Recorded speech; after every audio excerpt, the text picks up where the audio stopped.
Merci, Monsieur le Président. 9 mois de travaux, 8 réunions de notre commission PEST, 3 missions à l'étranger et un mandat clair.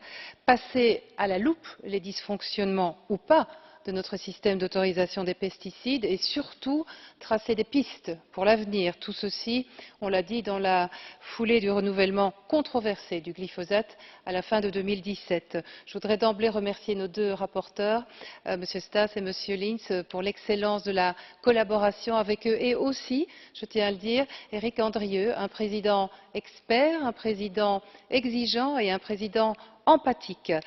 C'est donc un rapport ambitieux dont nous débattons ce soir. Les recommandations que nous faisons sont fortes et urgentes. Le rapport largement soutenu en PEST prend en compte en priorité la santé des Européens. Nous avons scrupuleusement analysé donc les lacunes actuelles de l'autorisation du système d'autorisation des pesticides et proposons une liste de recommandations immédiatement applicables à la Commission, aux États membres et à l'EFSA.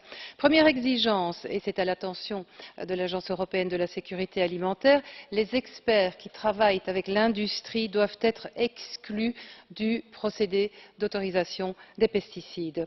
Tout aussi importante pour la transparence est la création d'un registre public où seront consignées les données et les études utilisées par l'industrie.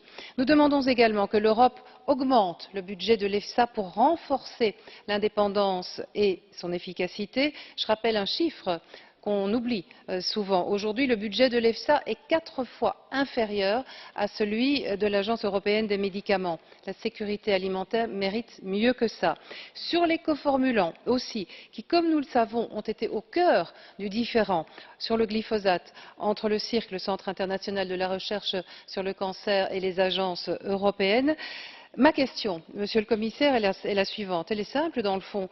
Quand comptez-vous appliquer la loi et publier la première liste négative, c'est-à-dire d'interdiction de coformulants?